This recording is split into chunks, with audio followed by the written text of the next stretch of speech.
Assalamualaikum warahmatullahi wabarakatuh.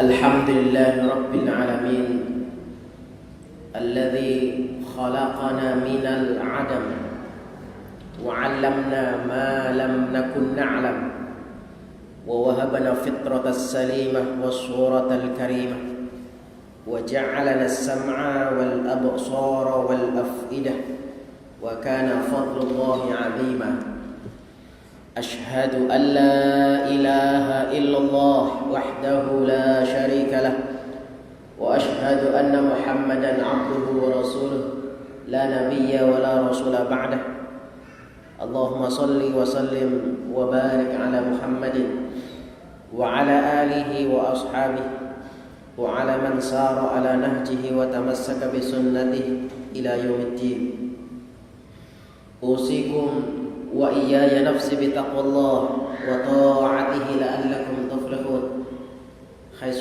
قال الله تبارك وتعالى أعوذ بالله من الشيطان الرجيم يا أيها الذين آمنوا اتقوا الله وقولوا قولا سديدا يصلح لكم أعمالكم ويغفر لكم ذنوبكم ومن يطع الله ورسوله فقد فاز فوزا عظيما فإن أصدق الحديث كتاب الله وخير الهدي هدي محمد وشر الأمور محدثاتها فإن كل محدثة بدعة وكل بدعة ضلالة وكل ضلالة في النار. Pendengar mitra IDC dimanapun berada yang semoga senantiasa dirahmati oleh Allah Subhanahu wa Ta'ala, jamaah Masjid Istiqamah, senantiasa marilah kita panjatkan puji syukur kita hanya kepada Allah atas segenap nikmat yang telah Allah berikan di dalam kehidupan kita, meskipun wujud, rupa serta jumlah nikmat yang Allah berikan kepada masing-masing kita semuanya berbeda-beda. Tetapi mari kita wujudkan rasa syukur kita untuk senantiasa selalu mau setia mentaati Allah Subhanahu wa Ta'ala haitsu ma kunta, dimanapun kita berada, dimanapun waktunya, saat ramai maupun saat sepi dari manusia. Mudah-mudahan kita diberikan oleh Allah rasa istiqamah, kemampuan untuk bisa istiqamah di dalam melaksanakan perintahnya maupun di dalam menjauhi larangannya, yang itu semuanya adalah merupakan bentuk wujud yang amat sangat disukai oleh Allah Subhanahu wa Ta'ala. Jamaah yang dirahmati Allah, salawat serta salam semoga selalu tercurah kepada junjungan kita Nabiullah Muhammad sallallahu alaihi wasallam. Semoga senantiasa kita menjadi umat yang mencintai beliau, mencintai sunnah serta syariatnya, dan mencukupkan diri di dalam berislam ini untuk merujuk kepada kehidupan yang telah beliau contohkan bersama para sahabatnya, sehingga mereka meskipun jauh daripada teknologi atau mungkin kita sering sebut dengan zaman disebut oleh manusia hari ini zaman batu, tetapi semuanya kehidupannya dibimbing oleh Allah Subhanahu wa Ta'ala, dan mereka ketika dibimbing tidak ada satu yang mereka contohkan kepada kita melainkan sami'na wa ata'na. Meskipun terkadang apa yang diperintahkan, apa yang telah diwahyukan kepada mereka itu bertentangan dengan budaya masyarakat jahiliyah pada waktu itu, tapi sungguh mereka telah meyakini bahwasanya Islam, ajarannya, dinnya akan senantiasa mengantarkan kepada umatnya kepada kebahagiaan dan keberuntungan. Maka jemaah berbahagia, di dalam kita menjalankan Islam ini tidak dibenarkan ketika seseorang itu tidak mau merujuk atau mengikuti Rasul Muhammad SAW. Meskipun dia telah mengambil Quran sebagai pedomannya, meskipun dia telah mengambil Quran sebagai satu hal yang diyakininya, tapi dia mengingkari sunnah, mengingkari apa yang telah dibawa oleh Rasul Muhammad SAW. Maka di dalam muqaddimah kajian kita pada malam hari ini, mari kita mentadaburi kembali firman Allah dalam surah Ali Imran ayat 31 agar senantiasa kita di dalam berislam ini mau mengikuti atau tidak membenci apa yang telah dicontohkan oleh Rasul kita Muhammad SAW. Di dalam ayat ini Allah Subhanahu wa taala mengingatkan kepada kita bagaimana agar kita itu mendapatkan cintanya Allah Subhanahu wa taala di dalam kehidupan kita. A'udzu billahi minasyaitonir rajim. Qul, katakanlah, in kuntum tuhibbunallah, jika kalian itu mencintai Allah Subhanahu wa taala, fattabi'uni. Ya, Rasul diperintahkan untuk menyampaikan ini kepada kaum muslimin agar mereka ketika mengaku mencintai Allah, salah satu syarat adalah fattabi'uni. Mau mengikuti aku, di sini adalah aku Rasulullah sallallahu alaihi wasallam. Yuhibbukumullah wa yaghfir lakum dzunubakum. Dengan cara berislam yang demikian, kita akan dicintai oleh Allah, kalian akan dicintai oleh Allah Subhanahu wa taala, dan Allah akan mengampuni dosa-dosa kita. Wallahu ghafurur rahim, dan sesungguhnya Allah Maha Pengampun lagi Maha Penyayang. Jamaah yang dirahmati Allah Subhanahu wa taala, ayat ini menjabarkan kepada kita bagaimana di dalam kehidupan kita, di dalam kita beramal, amal kita mengantarkan kepada kecintaannya Allah Subhanahu wa taala.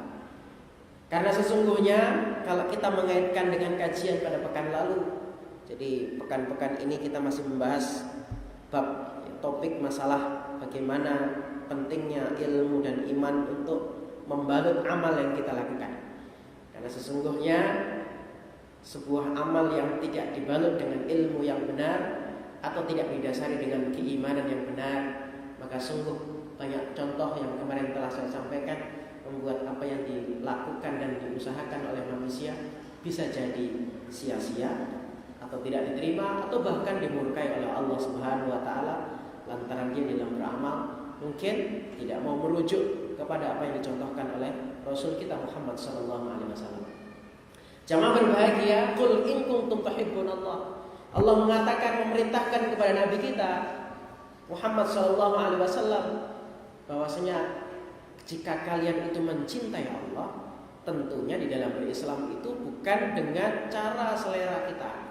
Di dalam kita berislam mau mentaati Allah yang kita cintai tadi, tidak bisa kita dengan selera. Karena sesungguhnya din ini bukan agama selera.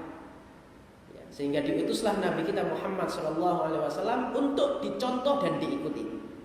Untuk dicontoh dan diikuti. Tidak dibenarkan, bahkan tidak disempurna keimanan seseorang meskipun dia telah mengambil Quran sebagai panduannya, tetapi dia menolak atau mengingkari apa yang datang dari Rasul kita Muhammad SAW. Maka mudah-mudahan jamaah berbahagia pendengar dimanapun berada, senantiasa kita pun di dalam aktivitas kehidupan kita, amal ibadah kita, seluruhnya kita merujuk kepada apa yang telah beliau contohkan. Sungguh mereka telah mempraktekkan Al-Quran, sungguh mereka telah diridhoi oleh Allah Subhanahu wa taala, sehingga layak mereka digelar radhiyallahu anhum oleh Allah Subhanahu wa taala, dan layak mereka dikatakan oleh Rasul khairul qurun qarni, sebaik-baik zaman orang yang tinggal di dalamnya adalah salah satunya zamannya para sahabat radhiyallahu taala anhum. Jamaah berbahagia pendengar dimanapun berada, kemarin kita masih membahas tentang bagaimana bahayanya seorang ketika beramal tidak dibungkus dengan ilmu. Kemudian kita telah mencontohkan banyak kasus kaum muslimin yang terperosok kepada perkara perbuatan dosa, perkara maksiat, terperosok kepada kesyirikan yang amat sangat dimurkai oleh Allah lantaran dia mengiringi, membarengi ibadah yang telah khusyuk dan rajin dia kerjakan dengan perbuatan-perbuatan yang amat sangat dimurkai oleh Allah, yang baru saja mungkin tadi diibadahi, baru saja sajadahnya digelar, baru saja sajadahnya ditutup, tapi setelah itu dia melakukan ritual-ritual lain atau penyembahan-penyembahan lain, meskipun bentuknya tidak sujud maupun rukuk. Mereka beribadah kepada selain Allah mungkin bentuknya tidak sujud dan rukuk, tetapi samakan dengan bentuk dinamakan oleh Allah sama beribadah lantaran Mungkin menduakan dalam perkara niat, mungkin menduakan dalam perkara kecintaan. Ada yang dilebihkan atau dinomorsatukan selain Allah Subhanahu wa ta'ala. Penjelasan itu kemarin telah kita sama-sama dengarkan, dan beberapa contoh amalan-amalan yang kadang senantiasa dilakukan bersamaan oleh kaum muslimin. Di saat yang sama dia taat kepada Allah, tapi di sisi lain dia menyekutukan Allah atau melakukan pelanggaran lain yang menjadi asbab dirinya dimurkai oleh Allah. Kalau dimurkai, tentunya bagaimana amal yang dikerjakan itu diterima. Jamaah berbahagia, pada malam hari ini masih kaitannya dengan membungkus amal itu dengan ilmu dan iman. Akan saya angkat satu firman Allah Subhanahu wa ta'ala tentang di dalam surah Ar-Rum, surat yang ke-30 ayat yang ke-7, untuk menjadi tadabbur kita, perenungan kita, muhasabah kita pada malam yang barokah ini. Sebelum kita baca ataupun kita mendengarkan penjelasan dari para ulama dan para mufassirin tentang surat Ar-Rum ayat yang ke-7, perlu kita sama-sama renungkan kembali, jamaah berbahagia mendengar dimanapun berada, tuntutan zaman yang semakin canggih, ya, tuntutan kebutuhan yang hidup yang semakin hari semakin naik, ya. Itu terkadang kita sebagai orang tua atau diri kita sebagai anak, atau diri kita mungkin sebagai sebuah keluarga melalaikan satu hal yang merupakan perkara yang wajib, ya, yaitu kaitannya dengan masalah akhirat. Kenapa? Karena waktu di dalam 1 kali 24 jam seharinya porsinya telah habis untuk perkara-perkara dunia. Sekali lagi, tuntutan zaman, tuntutan ekonomi, akhirnya terkadang kita 1 kali 24 jam anak-anak kita, entah itu habis dengan sekolahnya, setelah itu kurang ditambahi dengan lesnya, plus les-les yang lainnya, pulang ke rumah sudah capek, lelah, ya. Mungkin di dalam suatu pekan hanya sekali itu pun tidak maksimal untuk diluangkan mengkaji satu perkara yang amat sangat penting yang kaitannya dengan masalah akhirat. Realita yang senantiasa kita dapati dan kita temui di kanan kiri kita atau bahkan diri kita sendiri, nanti beberapa tahun ke depan, apa yang dikhawatirkan oleh Allah Subhanahu wa ta'ala, akan datang sebuah generasi yang bahasa globalnya itu bodoh tentang akhirat. Kalau prakteknya ditunjukkan dengan mereka memperturutkan syahwat, dipraktekkan pula dengan mereka melalaikan sholat, itu akan kita temui. Dan itu adalah calon-calon daripada pengganti kita, generasi penerus yang akan menggantikan kita ketika kita mungkin lebih dahulu dipanggil oleh Allah Subhanahu wa ta'ala, meninggalkan sholat, adha'us shalat khalfun adha'us shalat wattaba'us syahwat. Sebuah generasi pengganti yang mereka itu ciri-cirinya melalaikan sholat, dan pasti kalau melalaikan sholat pasti cenderungnya kepada memperturutkan syahwat. Jamaah berbahagia, itu semuanya bisa kita rem atau bisa kita minimalisir, ya, paling tidak demikian. Tatkala mulai hari ini dan tidak ada kata terlambat, betul-betul kita memperhatikan firman Allah di dalam surat At-Tahrim ayat yang ke-6, qu anfusakum wa ahlikum nar. Betul-betul kita menginginkan bisa mempraktekkan ayat itu satu tugas yang wajib bagi diri kita, terutama kepala keluarga, yaitu untuk menjaga tidak hanya diri kita saja yang ingin selamat, tetapi kita juga menjaga bagaimana keluarga kita, yang di situ ada istri, di situ ada anak, di situ ada bisa orang tua, di situ ada saudara, kakak, adik, paman, bibi, dan orang-orang terdekat kita. Karena itulah yang diberitakan Rasul Sallallahu Alaihi Wasallam, yang dicontohkan, ya, Ketika Allah menurunkan perintah kepada Nabi kita Muhammad SAW, wa anzir ashiratakal aqrabin. Wahai Rasul, ingatkan dulu keluarga dekat.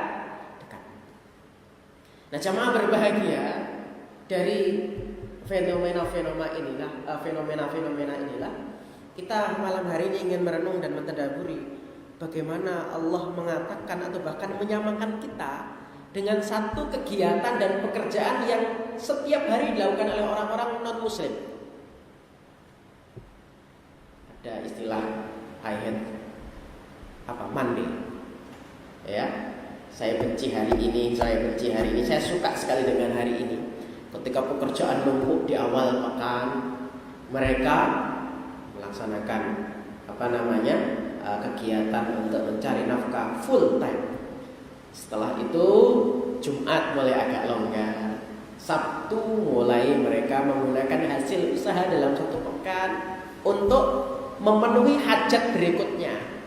Ya, saya pernah menceritakan kepada jamaah sekalian pendengar Mitra Edisi, manusia itu ada beberapa ghorizah, satu kecenderungan yang harus dipenuhi hajat itu.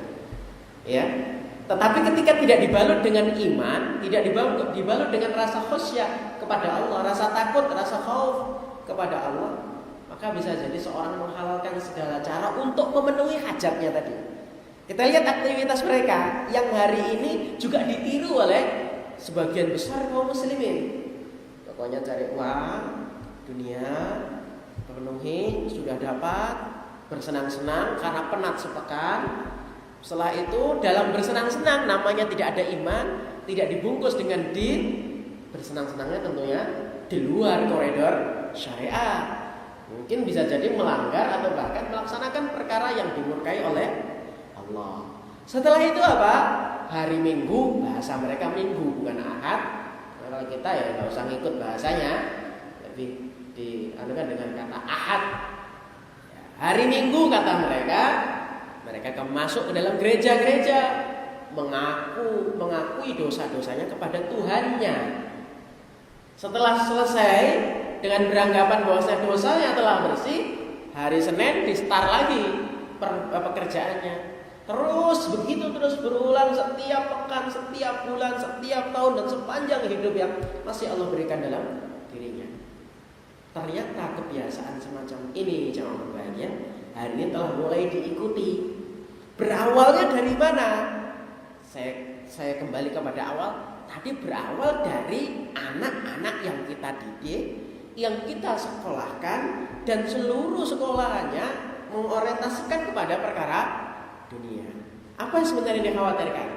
Biasanya kalau sekolah, memilih sekolah, nanti keluar dapat pekerjaan, munafik, gaji besar, perusahaan yang keren, gitu ya. Orientasi demikian. Atau nanti di pertemuan berikutnya saya akan menyampaikan beberapa syubhat-syubhat yang senantiasa salah dipahami. Bukan Islam, bukan melarang, tetapi salah dipahami. Lantaran salah dipahami sehingga itu didahulukan. Lantaran didahulukan bahkan porsinya lebih. Aturannya dibagi atau bahkan itu dikurangi, tapi dilebihkan sehingga porsi akhirat kurang. Apa contohnya syubhatnya? Insya Allah penjelasannya pada pekan depan. Saya kutipkan judulnya saja. Orang Islam harus kaya. Orientasinya, ini kata-kata ini senantiasa terkadang betul, tidak dilarang, bahkan dibutuhkan dalam Islam para ahlinya. Tapi ketika orientasi hidup kita, orang Islam harus kaya, maka nanti bisa melenceng dari satu firman Allah, tujuan diciptakan manusia. Wa ma khalaqtul jinna wal insa illa liya'budun. Atau alhaakumut takasur hatta zurtumul maqabir. Atau wailul likulli humazatil lumazah alladzi jama'a malau wa'addada. Dan ayat-ayat berikutnya, ini penjelasannya pekan depan insyaallah. Atau syubhat berikutnya adalah menganggap bahwasanya kemunduran kaum muslimin hari ini lantaran mundur ekonominya, sehingga terkadang seorang punya alasan meninggalkan ilmu din dan melebihkan porsi tentang ilmu. Kemudian kita harus memperbanyak ahli ekonomi sehingga umat Islam tidak mundur. Bagaimana jawaban Islam dan para ulama terhadap syubhat-syubhat yang senantiasa kita dengar dan syubhat-syubhat yang menjadi dasar atau fondasi umat Islam hari ini malas menyekolahkan anaknya atau mendidik din lebih dulu kepada anak-anak mereka. Dengan ketakutan mereka tidak akan bisa cari uang, satu. Yang kedua, mereka susah nanti cari makan, ya. Ataupun ketakutan yang berlebih-lebihan yang dimiliki oleh orang tua hari ini. Maka jemaah berbahagia, sebelum kita bahas syubhat-syubhat itu, kita ketahui dasarnya dulu. Bagaimana Allah Subhanahu wa taala mewanti-wanti kita agar jangan perbuatan yang dicontohkan oleh orang kafir yang tadi saya contohkan. Mereka sibuk kerja terus dan tanpa ada dasar dinnya, menganggap gampang. Jumatan saya bisa bertobat. Ya, kalau umat Islam Jumatan tobatnya, masjid. Atau sholat maghrib saya akan jamaah di masjid, saya akan bertobat. Dosa saya 1 hari. Ya, pengakuan dosa, besok mulai lagi dosanya. Sebabnya apa melakukan demikian? Sekali lagi, sebuah amal tanpa dibungkus dengan ilmu yang benar. Bagaimana ilmu yang benar? Bagaimana Islam menganjurkan kita untuk menuntut ilmu? Mana yang porsinya harus lebih banyak dan mana yang harus didahulukan? Ataukah Islam melarang perkara dunia? Kita akan mengkaji hal itu pada malam hari ini. Mari kita buka surat Ar-Rum, surat yang ke-30, ayat yang ke-7. A'udzu billahi minasyaitonir rajim. Bismillahirrahmanirrahim. Ya'lamuna zahiran minal hayatid dunya. Mereka itu adalah orang-orang yang mengetahui zahir, nampaknya saja dari kehidupan dunia. Wahum, dan sedangkan mereka anil akhirati terhadap perkara akhirat hum ghafilun, mereka adalah termasuk orang-orang yang lalai. Mari kita akan melihat bagaimana penjelasan para ulama dan para mufassir tentang ayat ini. Ayat ini turun dalam tafsir Ibnu Jarir At-Tabari, menjelaskan kepada kita dari riwayat Ibnu Abbas radhiyallahu anhu, hum al-kuffar. Mereka yang dimaksud ayat ini orang-orang yang ngerti tentang dunia secara lahir saja. Jadi dunia itu ada hakikat lahir yang nampak oleh kita dan hakikat batin dari dunia. Nah, mereka dunia saja hanya mengerti yang lahir saja, batinnya tidak ngerti. Apa maksudnya? Di sini diperkuat dengan pendapat Imam Fakhruddin Ar-Razi di dalam kitab Mafatihul Ghaib. Beliau menjelaskan mengerti tentang lahirnya dunia itu, ya lahirnya dunia itu apa? Kenikmatan, wanita, harta, jabatan, kuda tunggangan. Kalau sekarang modelnya adalah kendaraan, sawah ladang. Kalau sekarang sawah ladang masih tetap ada, tetapi untuk perkotaan tentunya jarang sawah ladang. Sawah ladangnya tempat bercocok tanam mereka bisa jadi di pasar, tokonya, tempat bisnisnya, ya. Nah, itu lahirnya dunia. Ya, hakikat dunia yang itu berusaha atas kenikmatan tadi. Sementara hakikat batinnya itu tidak diketahui. Apa itu? Contohnya, mereka tidak paham atau mungkin lupa akan kefanaan dunia. Dunia itu fana, tempat tinggal sementara, otomatis akan ditinggalkan. Jahilnya terhadap batinnya dunia mengakibatkan seorang terkadang bernyaman-nyaman untuk melaksanakan kemaksiatan dengan beranggapan saya akan hidup selamanya. Tidak menyadari tentang fananya dunia. Secara zahirnya, lahirnya ngerti dunia itu enak, nyaman, enjoy, kita harus happy dan sebagainya. Yang dipahami itu untung, kalau untung besar enak, sehingga bagaimana orientasi kita cari untung, tidak peduli mengurangi timbangan kah, atau mungkin menipu atau apa, bagaimana penting untung besar. Jadi mereka hanya mengetahui lahirnya dunia, kalau untung itu memang enak. Sementara batinnya untung kalau dari yang haram enak nggak Pak? Tidak akan menenteramkan diri kita, gelisah terus meskipun nominal keuntungan itu besar. Nah ini tadi ya.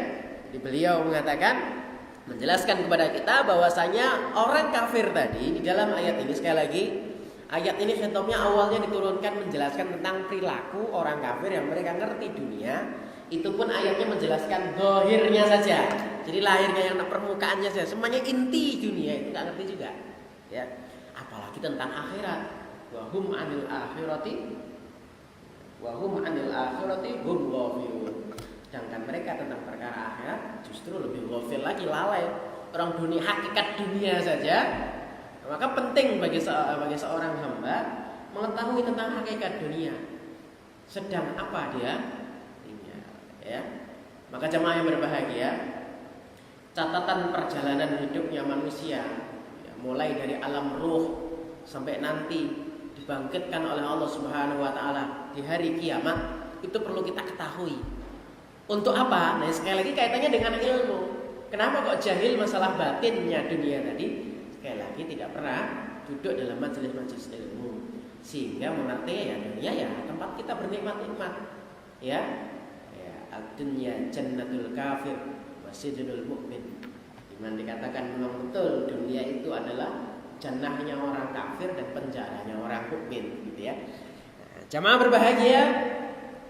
Jadi mereka benar-benar mengetahui seluk-beluk dunia tapi hanya yang lahir saja.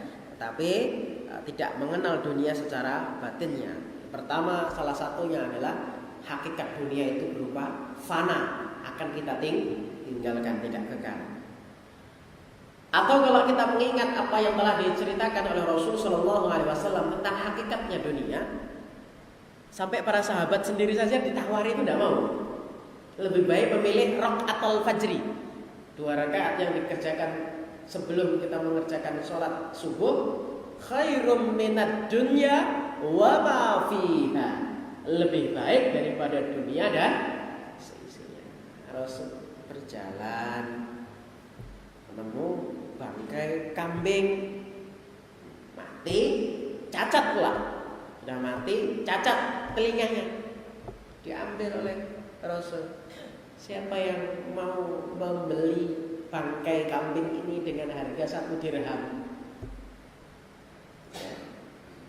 Para sahabat menjawab, tidak ada di antara kami yang mau, hai Rasul. Ya sudah, kalian boleh memiliki ini gratis. Meskipun gratis, ya Rasul. Walau karena hayyan, meskipun dia hidup saja, kamu masih pikir-pikir mau enggak? Apalagi sudah jadi bangkai. Kenapa? Karena ada cacatnya. Orang hidup saja kamu masih mikir.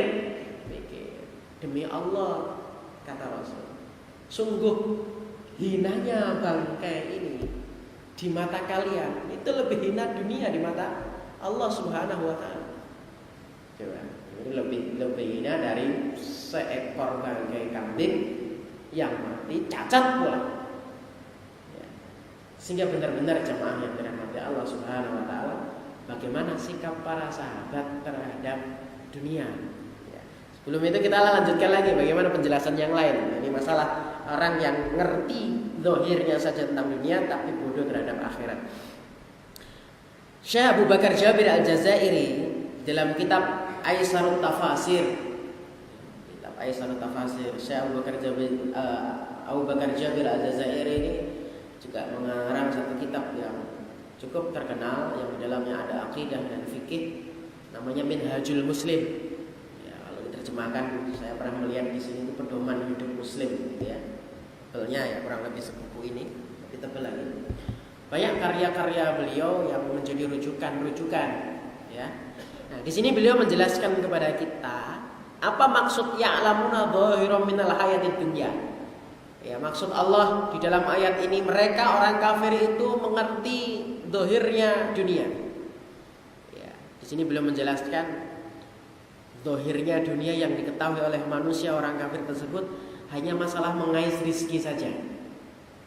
Ya, berarti seluruh ilmu yang berurusan dengan mengais rizki itu masih tergolong ilmu zahirnya dunia. Ya, mengais rizki, baik itu dagang, bertani, industri dan bisnis serta yang lain-lainnya. Sementara lalai dengan akhirat, di sini beliau menjelaskan kepada kita itu adalah lalai dari yang wajib untuk ditunaikan.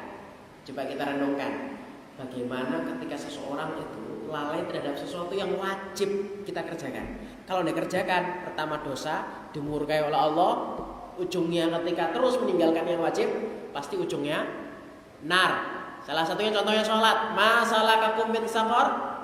Ya, masalakakum fi saqar? Qalu lam nakum minal musallin. Salah satunya, kenapa Anda ini masuk neraka saqar? Mereka penghuni neraka menjawab, dulu kami meninggalkan sholat. Ini salah satunya. Bagaimana ketika seseorang bodoh terhadap perkara ini, menganggap biasa ketika dia meninggalkan sholat wajib. Ya bisa bayangkan. Maka dikatakan lalai terhadap akhirat. Salah satunya beliau menjelaskan kepada kita, ketika seorang lalai melaksanakan kewajiban yang harus ditunaikan. Contoh nadar. Nadar wajib ditunaikan. Nadar yang baik tentunya. Bagaimana ketika seseorang nggak ngerti ilmunya, menganggap biasa nadar, padahal dia mudah sekali bernadar. Saya bernadar, kalau saya lulus ujian saya begini-begini. Kalau saya dapat jodoh saya akan begini-begini. Kalau saya dapat pinjaman uang ya begini-begini. Kalau saya dapat rumah begini dan begini. Tetapi lantaran bodohnya terhadap perkara akhirat, bagaimana tatkala kita tidak mengerjakan, menunaikan nazar yang kita lakukan, dianggap enteng itu kewajiban itu. Sementara itu wajib untuk dikerjakan. Ya. Nah, jamaah yang dirahmati Allah Subhanahu Wa Taala. Kemudian selain lalai dengan yang wajib ditunaikan, dia juga lalai untuk menghindari sesuatu yang wajib dihindari. Artinya bodoh terhadap perkara yang haram. Kalau tadi kan bodoh terhadap perkara yang wajib, ya kan? Yang fardu. Nah, yang ini bodoh terhadap perkara yang harusnya ditinggalkan, yang haram kan. Sehingga kok enak betul orang itu makan, contohnya gitu ya. Saya cuma nyicip aja Pak kuahnya, contohnya. Kenapa demikian? Mudah sekali. Ya, atau dari mana ini makanan? Wah, ini Pak dari acara ini. Padahal jelas-jelas acara itu adalah acara yang betul-betul dipersembahkan, diadakan untuk memuja Tuhan selain Allah Rabbul Alamin. Selain Allah, lain Tuhan, lain ilah, tapi Tuhan. Ya kan? Memuja Tuhan selain Allah Rabbul Alamin. Acara apa? Dapat makanan, Pak. Anak ditanyai, dapat ayam ingkung. Tahu ayam ingkung, Pak? Utuh itu, Pak ya. Di mana dapatnya? Di perapatan jalan.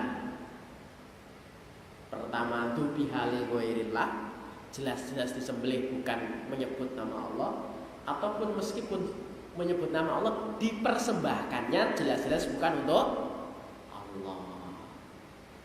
Kok santai betul ya makannya? Ya, nikmati di pos ronda. Dapat dari mana? Taruh di sana. Bodoh itu orang masa naruh di tengah jalan, katanya. Ya kan? Nah, ini bagaimana tatkala kita lalai, tapi lalainya dari sesuatu yang wajib untuk kita hindari, menganggap enteng sebuah dosa. Inilah dikatakan bahayanya kalau seseorang jahil terhadap perkara akhirat. Jamaah berbahagia. Ayat ini sekali lagi awalnya hanya menerangkan kondisi orang-orang kafir, namun sekarang juga telah melanda kehidupan kaum muslimin. Betapa mereka mengesampaikan atau bahkan mengabaikan perkara akhirat. Bukan berarti ayat ini memerintahkan seluruh orang itu jadi ustadz, bukan. Karena perkara din yang wajib pelajari itu ada dua. Ada yang fardu ain, kewajibannya itu mengena kepada setiap individu. Yang kedua ada yang fardu kifayah. Contoh yang fardu ain, ya. Seorang yang mengatakan dirinya muslim tidak boleh tidak mengerti perkara yang telah difaridahkan. Contoh yang difaridahkan apa itu? Sholat. Perkara sholat berarti kaitannya dengan toharoh, ya. Tidak boleh. Wah, ini yang ngerti hanya ustadz saja. Nah, bisa, padahal kewajiban ibadah itu kena semua seluruh makhluk, individu mukmin minal jinnati wan nas. Karena diciptakannya wa ma khalaqtul jinna wal insa, tujuannya sama. Berarti kewajiban tugas ibadah ini wajib hukumnya untuk dikaji. Akidah dan ibadah itu fardu ain. Akidah yang mendasari ibadah yang kita lakukan tidak sah kalau akidahnya melenceng. Contoh, kita sholat tapi niatnya itu ada dua, contohnya gimana itu? Nah, ini masalahnya akidah. Iya. Ada yang fardu kifayah, contoh ilmu hadis, ilmu usul fikih, ilmu tafsir. Nah, ini kalau sudah ada yang mengkaji dan itu hukumnya kita fardu kifayah. Ya, bukan berarti jadi ustaz, Pak, nanti kalau anak saya pelajari agama. Bukan, supaya dia menjadi Abdullah dan bisa ngerti kewajibannya sebagai hamba Allah. Ya, inilah jamaah berbahagia. Jadi lebih senang anaknya mungkin hanya fasih bahasa Inggris, yang pintar komputernya. Tapi gimana sholatnya, Bu? Mandi junub anaknya sudah bisa belum? Anaknya sudah balik sudah banyak. Ditanyain satu-satu. Ya, mandi junub sudah bisa atau belum? Jangan-jangan tiap hari junub sementara tidak bisa mandi junub. Ini perkara yang membuat sholatnya. Gimana Pak sholatnya? Apakah sudah wajib? Subhanallah. 10 tahun saja Allah memerintahkan mereka untuk dipukul. Bagaimana sudah di atas 17 tahun anak-anak laki-laki, anak gadis kita. Nah ini kewajiban kita, jaga diri kita dan keluarga kita dari sentuhan api neraka. Salah satunya tadi, ayo kita ambil porsi ilmu din yang hari ini sudah mulai dilalaikan oleh kaum muslimin. Jangan hanya disibukkan atau mungkin waktunya habis untuk mengkaji perkara tentang dunia saja. Jamaah berbahagia. Isya jam berapa? Belum ya. Nah, jamaah berbahagia, apa bahayanya tatkala seorang bodoh terhadap perkara din? Paling tidak ada beberapa perkara yang menjadikan kita harus semangat untuk mengkaji tentang perkara din kita. Kalau kemarin saya mengangkat tentang apa yang disampaikan dalam mukadimah kitab Ushulus Salasah, seorang itu wajib ma'rifatullah. Katanya rohnya Allah, tapi dengan Allah tidak tahu. Ya, tidak tahunya mudah galau. Orang mudah galau itu seperti nggak punya Allah. Dia nggak kenal Allah dengan benar. Yang kedua adalah ma'rifatun Nabi. Dan yang ketiga ma'rifatul dinil Islam bil adillah. Saya ulang kembali apa yang saya sampaikan pekan lalu. Mengenal din Islam dengan dalil. Apa madharatnya tatkala seorang kewajiban ini tidak diketahui? Pertama, bisa jadi terseret kepada perkara-perkara bid'ah dengan menganggap ngapain saya harus belajar? Kita tinggal ngikut saja depan saya. Ya kan? Akhirnya apa? Taklid bisa jadi. Kalau sudah taklid mengerti satu yang diikuti, dia tidak mau mencontoh yang lain sementara belum tentu yang diikuti tadi bersandarkan pada dalil yang benar. Jatuh pada perkara taklid. Kemudian bisa jadi jamaah berbahagia mudah sekali melaksanakan perkara-perkara bid'ah. Atau yang parah, seseorang terpeleset pada perkara yang dimurkai oleh Allah, yaitu melaksanakan berbagai macam bentuk kesyirikan. Sementara di mana Pak syiriknya ini? Salah satunya penting kita mengerti atau belajar tentang din. Sehingga betul al-ilmu imamul amal, kata Mu'adz bin Jabal, ilmu itu adalah imamnya amal, ya, wal amal tabi', dan amal kita itu akan mengikutinya. Demikian kajian pada malam hari ini, mudah-mudahan bermanfaat. Qulu qouli hadza wastaghfirullah li wa lakum min kulli dhanbin innahu wal ghafurur rahim. Mudah-mudahan Allah menjadikan diri kita, memberikan kepada kita ilmu yang bermanfaat sehingga amal yang kita bangun di atasnya betul-betul diterima oleh Allah Subhanahu wa taala. Alhamdulillahirabbil alamin. Hadanallahu wa iyyakum ajma'in. Assalamualaikum warahmatullahi wabarakatuh.